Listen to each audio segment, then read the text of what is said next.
नमस्कार, मैं हूं आपके साथ राखी लांबा। इस वक्त के बुलेटिन में आप सभी का स्वागत है। बुलेटिन में सबसे पहले बात होगी केरल विधानसभा चुनाव के बाद मुख्यमंत्री नहीं चुना गया था, लेकिन अब सस्पेंस खत्म हो गया है। मुख्यमंत्री का नाम घोषित कर दिया गया है। केसी वेणुगोपाल की दावेदारी को दरकिनार करते हुए वीडी सतीशन को अगला मुख्यमंत्री बनाने का फैसला लिया गया। दूसरी बड़ी खबर, बीजेपी सांसद संबित पात्रा ने राहुल गांधी पर हमला बोलते हुए कहा है कि 22 साल में 54 विदेश यात्राओं पर 60 करोड़ रुपए खर्च हुए।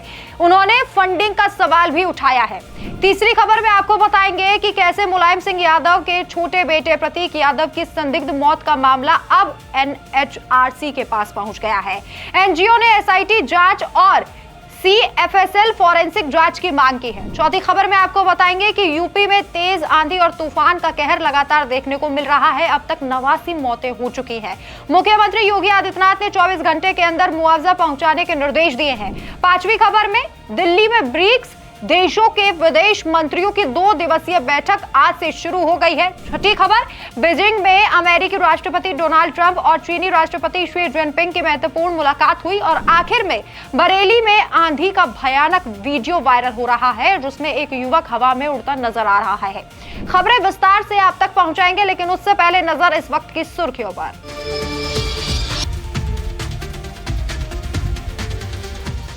केरल में 10 दिन बाद हुआ मुख्यमंत्री के नाम का ऐलान। केसी वेणुगोपाल का पत्ता कटा। वीडी सतीशन होंगे केरल के अगले मुख्यमंत्री। बंगाल में शुभेंदु सरकार का पहला बड़ा टेस्ट। ममता समर्थकों ने पोस्ट पोल हिंसा का आरोप लगाया। बीजेपी का तीखा पलटवार, हर टीएमसी गुंडे को जवाबदेह बनाएंगे।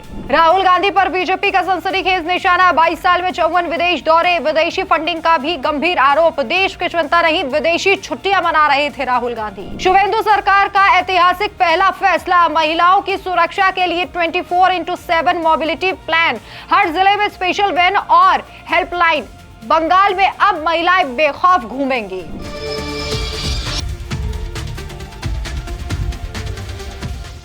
तो चलिए अब खबरें विस्तार से। कांग्रेस ने केरल विधानसभा चुनाव 2026 के नतीजों के करीब 10 दिन बाद मुख्यमंत्री का नाम घोषित कर दिया है।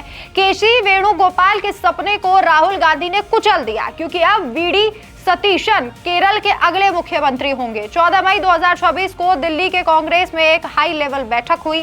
पार्टी ने प्रेस कॉन्फ्रेंस की और यह ऐलान कर दिया। बैठक में कांग्रेस अध्यक्ष मल्लिकार्जुन खड़गे, राहुल गांधी और अन्य वरिष्ठ नेता शामिल थे। 140 सदस्यीय विधानसभा में कांग्रेस नेतृत्व वाले यूडीएफ ने 102 सीटें जीतकर भारी बहुमत हासिल किया था। मुख्यमंत्री के नाम पर देरी को लेकर पार्टी में नाराजगी थी और विरोध भी देखा गया था।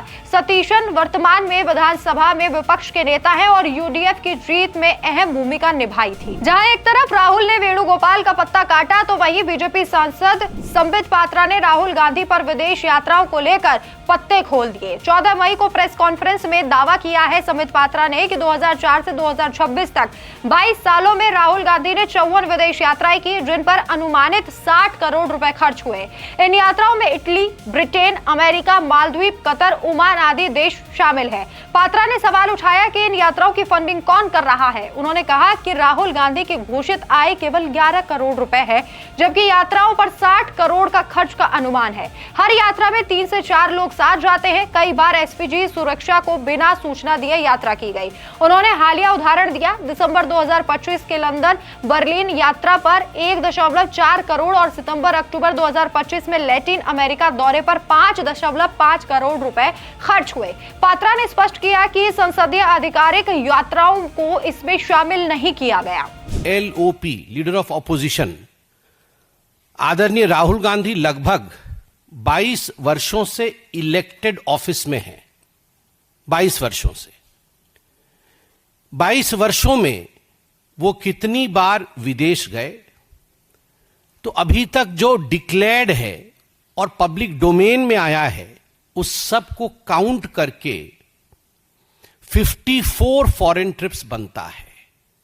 22 वर्षों में पब्लिक लाइफ में रहते हुए 54 टाइम्स राहुल गांधी जी विदेश यात्रा पे गए, जिसमें कौन कौन से देश हैं? इटली है, यूनाइटेड किंगडम है, यूनाइटेड स्टेट्स है, जर्मनी है, वियतनाम है, कंबोडिया है, सिंगापुर है, बहरीन है, मालदीव्स है, कतर है, यूनाइटेड अरब एमिरेट्स है। और 3 मई 2026 को एक्स और सोशल मीडिया के पोस्ट पर जो फुटेज सर्कुलेट हुआ, जो अनअनाउंस्ड यात्रा रही, उसमें मस्कट और ओमान भी है। वहीं यूपी में मुलायम सिंह यादव के बेटे प्रतीक यादव की संदिग्ध मौत का मामला अब राष्ट्रीय मानव अधिकार आयोग के पास पहुंच गया है।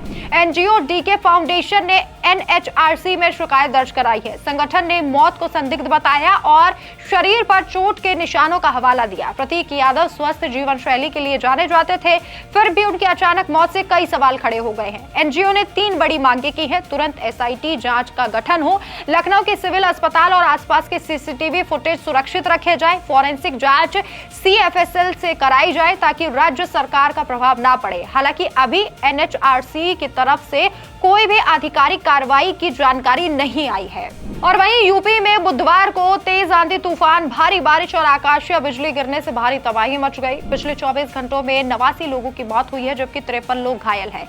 19 जिलों में ये कहर बरपा, जिनमें कई मकान क्षतिग्रस्त हो गए, पेड़ और बिजली के खंभे उखड़ गए और 114 मवेशी मारे गए।